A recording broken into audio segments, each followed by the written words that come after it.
Alors, il me fait plaisir de prendre la parole aujourd'hui pour revenir sur une question que j'avais posée il y a quelques semaines concernant le fait que les conservateurs ont l'habitude de se contenter de demi-mesures, et quand je parle de demi-mesures, je suis même généreux en ce qui concerne les changements climatiques.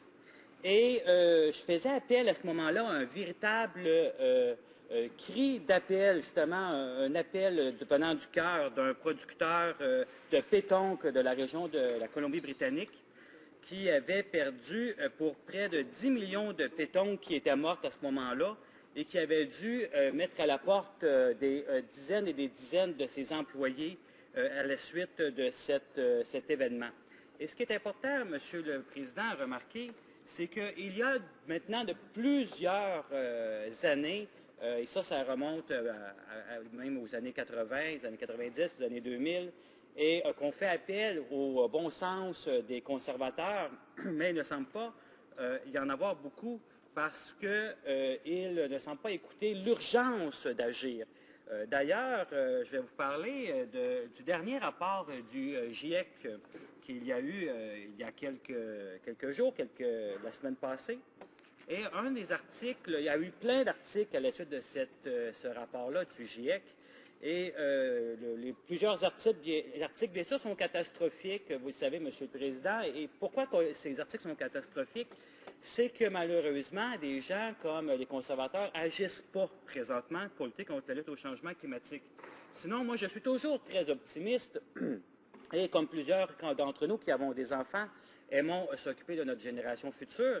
Et c'est pour ça que je pense qu'il est encore temps d'agir, et il est même urgent d'agir, malgré les titres catastrophiques que nous avons devant nous. D'ailleurs, dans cette étude du GIEC, donc la dernière étude qu'il y a eu la semaine dernière, celle qui est sortie, il est mentionné que présentement, à cause de l'incapacité, par exemple, des conservateurs d'agir, il va y avoir des problèmes sur la sécurité alimentaire. D'ailleurs, on dit que plusieurs cultures alimentaires essentielles, comme le riz, le blé, le maïs, seront d'ailleurs de plus en plus malmenées au cours des prochaines années et menacent la sécurité alimentaire, non seulement du Canada, mais du monde entier. À cet égard, on parle aussi des pêcheries. On dit que les pêcheries mondiales risquent aussi d'encaisser des reculs significatifs dans les zones les plus méridionales, notamment plusieurs espèces devraient carrément disparaître, Monsieur le Président, et oui. Alors déjà, le programme des Nations unies pour l'environnement prévoit qu'il ne sera plus possible d'exploiter commercialement les poissons, imaginez-vous, Monsieur le Président, les poissons des océans d'ici 2050, donc c'est demain matin. Alors, ça vient d'un article publié dans Le Devoir, Climat, catastrophe à l'horizon. Déjà, les changements qui s'opèrent ont des impacts importants sur tous les continents.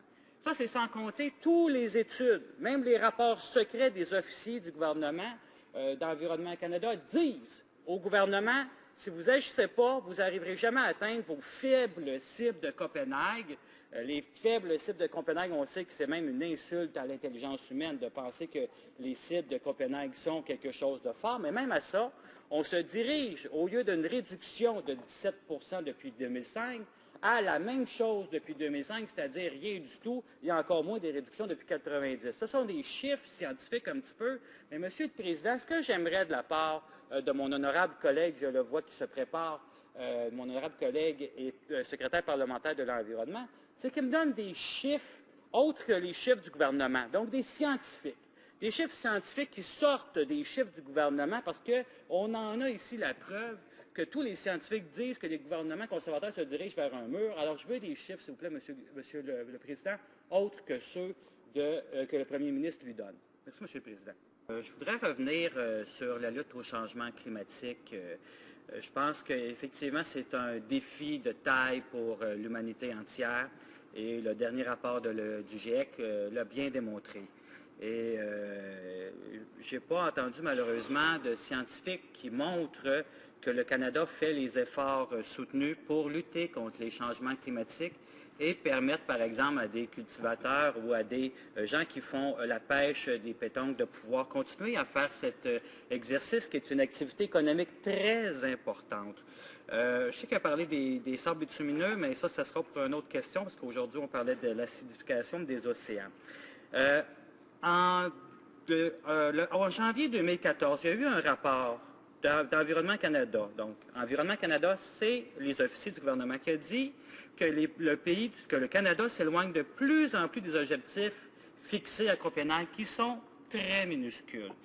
Il y a une autre étude qui a été publiée l'année passée, qui est très récente aussi, qui dit qui a été dirigée par le département de géographie, d'urbanisme et d'environnement, qui est dirigé par Damon Matthews, et qui dit que le Canada est en 10e position dans le monde pour l'émission de CO2, des gaz à effet de serre. C'est énorme.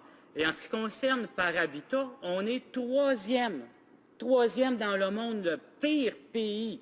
Alors, je pense qu'il est temps qu'on fasse quelque chose pour améliorer notre situation. Et j'aimerais avoir des nouvelles mesures ambitieuses pour pouvoir lutter contre les changements climatiques, parce que celles qu'il y a présentement ne sont pas suffisantes.